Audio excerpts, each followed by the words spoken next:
I'm Mark Leondires. I'm the medical director of Gay Parents to Be and the medical director at Reproductive Medicine Associates of Connecticut. I'm a board certified reproductive endocrinologist and have been in the field since 1994. As part of my own kind of personal journey to parenthood as a gay man with a husband, I moved forward as a patient in the surrogacy process. And that kind of brought light to the fact of how complicated things are for gay male couples to move forward with parenthood. I think it's important for you to realize that you are making more decisions about bringing a child into the world than any heterosexual couple who conceived naturally ever faced. The pieces of the puzzle to move forward with family building for gay male couples include choice of who will be the genetic father, either one of the couple or both partners, choice of an egg donor, choice of a gestational carrier, choice of a surrogacy agency, choice of a donor agency, and choice of an IVF clinic. All those choices can be overwhelming and hard to put together, and my goal as the medical director of Gay Parents to Be is to help patients locally and all around the globe start the process. We've decided to offer web-based introductory consultations at no cost to you. At that consultation, we'll review some basic medical history and talk about the choice of a donor, a gestational carrier, the IVF process, and how to get started. As a couple moving forward with family building, picking a donor is a permanent decision.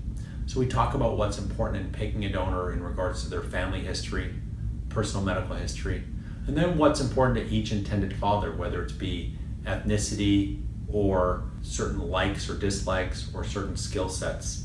All these things go into play in picking a donor. I think everybody needs to feel very comfortable that when we pick a donor, we're also following guidelines from the American Society for Reproductive Medicine as well as the Food and Drug Administration, in that donors are screened by a 14 to 20 page questionnaire, multiple lab values, evaluating them for infectious diseases, recessive genetic diseases, drugs and alcohol.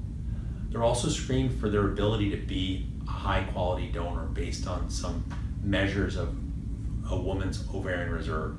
Most donors are between the ages of 21 and 32, and once screening is done on donors, a match is considered complete.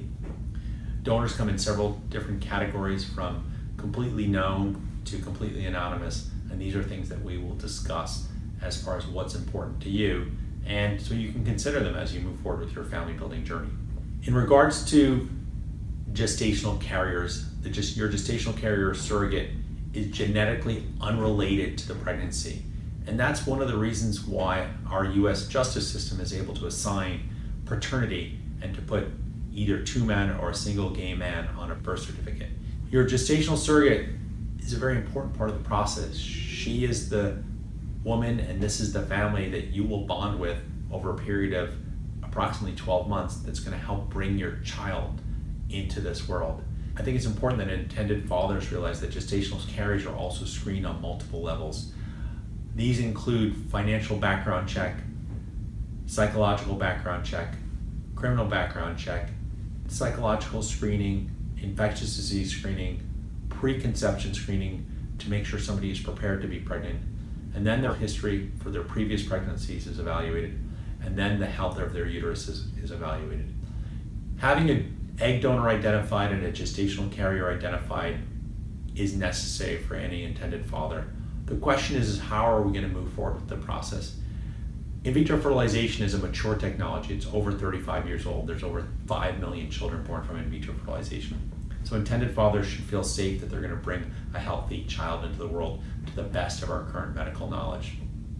Taking that into account, as you move forward with the IVF process, an egg donor is stimulated with medication to produce a high number of eggs.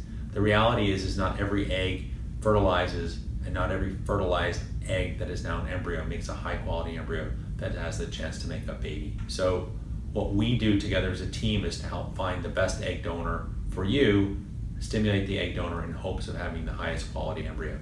That process has to take place first, and once embryos are created, embryos can be tested for chromosomal disorders, including Down syndrome and other disorders that lead to unhealthy children or pregnancy losses, and they can also be screened for gender. That technology is called pre-implantation genetic screening.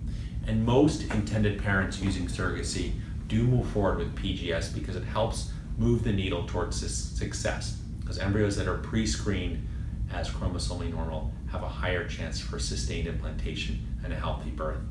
Another part of the process of that initial consultation will be discuss your own personal lifestyle choices and habits in order to make sure you have optimized yourself in regards to the sperm that we're going to use in order to create these embryos. So we discussed lifestyle choices including smoking, drinking, medication usage, as well as exposure to reproductive toxins to maximize the chance that the sperm that we obtain the day of your next visit for cryopreservation, the sperm that we'll be using to create the embryos that hopefully create your future child, has been optimized in regards to everything you can do to make sure you're ready to give us the best sperm sample or the best DNA possible. Another part of the process of that initial consultation will be discuss the team that we have built to help take care of you. We have a certified genetic counselor on the team who's also been personally involved with more than 500 surrogacy journeys.